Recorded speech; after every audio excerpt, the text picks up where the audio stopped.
You're listening to That Home Loan Hub. I'm Zibuni Salimova, here to make home loans and property investing simple, smart and stress-free.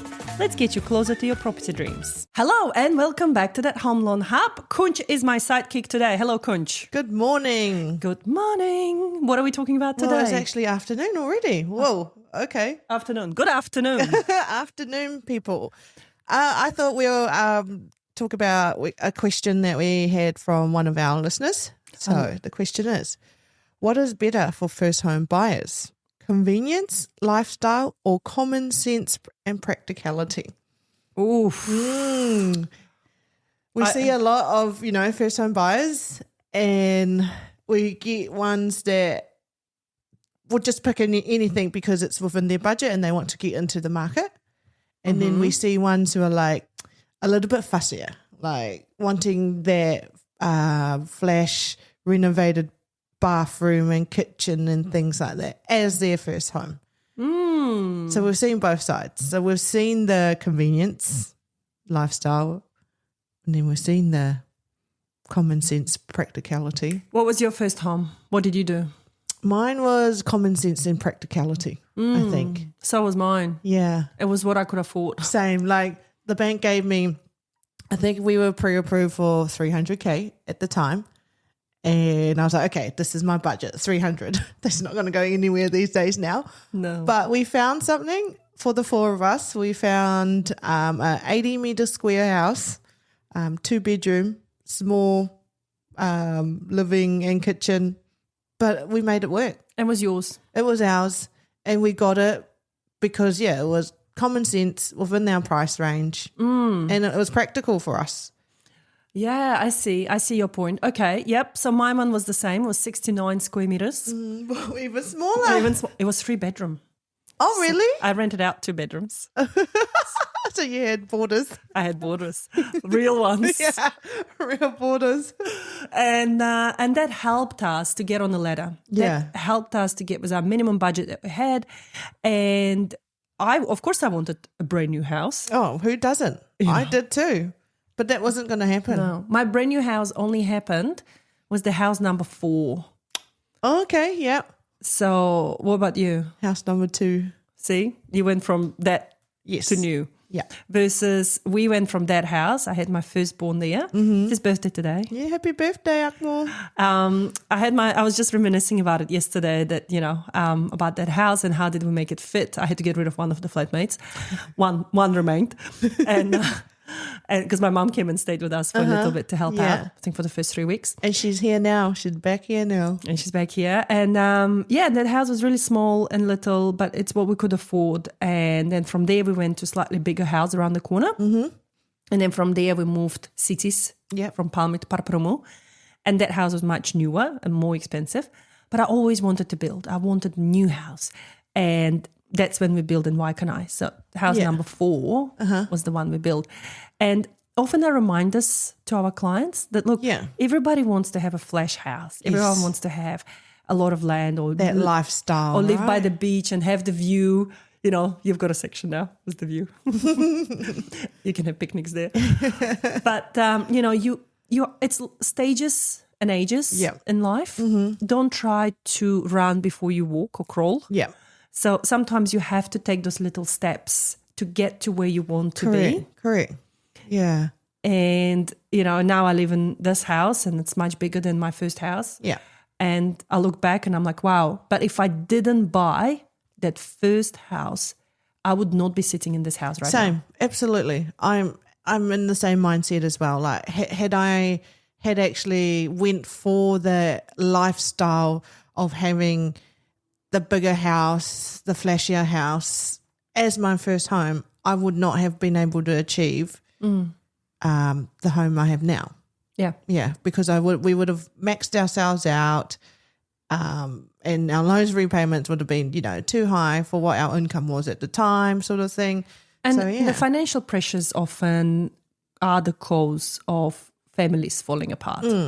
Right? And this is where we see the problems, where people overstretch themselves, buy something that's well beyond their means, and then they start having issues in their marriage. Yeah. Because they either have to work super hard so they don't see each other, or they start going, why are you not working? I'm working. I'm the only one pulling all this weight. Like you create all this extra stress that you wouldn't have had otherwise. Yeah. And that's why I tend to tell my clients, here's the repayment calculator. Yes, we've got a new pre-approved for this amount. However, play with this calculator. Work out if the repayments plus the rates plus the insurance works with your lifestyle. Yeah. Like how it is going to change your lifestyle. It absolutely will. But how much of that lifestyle change are you comfortable with? Is kind of what I keep telling everyone. And also don't forget that insurances and rates are going to continue to increase. It's not going to come down. Yeah. So, at some point you will reach a point where you're like, crap, I can't buy steak this week because I have to pay my rates. And that's not what, I want We to don't see want to, to see people doing, or like, oh, we bought this house and we've had to sacrifice this. Hence why it's like play with those calculators, have a look at what your weekly net income is and what you've got left over and see if you're comfortable. Yeah. Budgeting. We talk a lot about that. Yep. Numbers tell a story and you are the only one that can take responsibility for your life. Correct. We are there to advise you. We are there to help you. It's almost like, last week I had my friend nutritionist, Lucy, she came in and we talked about nutrition.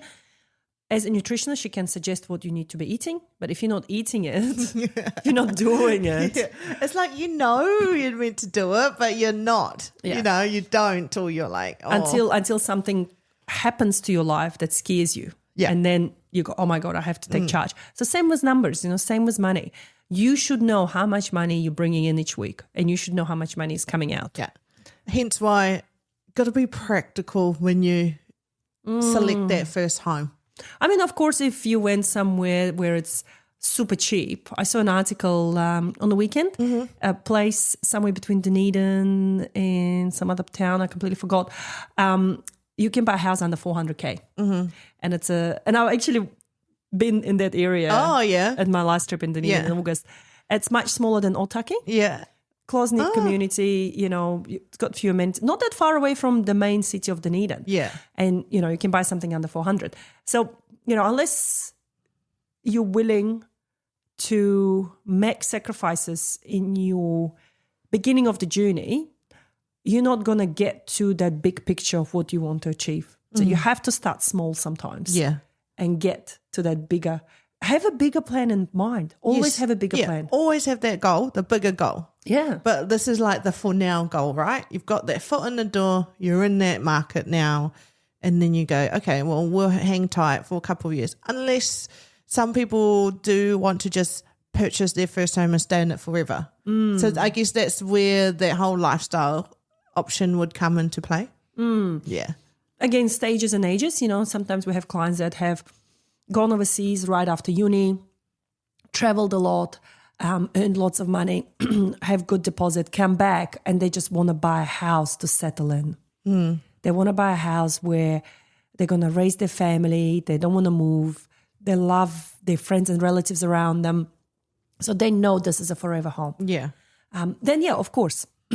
But if you are in your 20s and, the world is your oyster and you don't know where you're going to settle down, buy what you can. Yeah, just get on the ladder and then have a 5-year goal, 10-year goal, move from there. And my first home that I have in Palmerston North, I still have that house. So cool. I've got an amazing tenant in there. She's been there for 10 years and she's like, I want to live here. I want to die here. I want to buy this house. So she loves that property and she's been an amazing tenant. And cool. That property paid for itself. Yeah. By getting onto that ladder early enough. Yeah. So expectations and reality.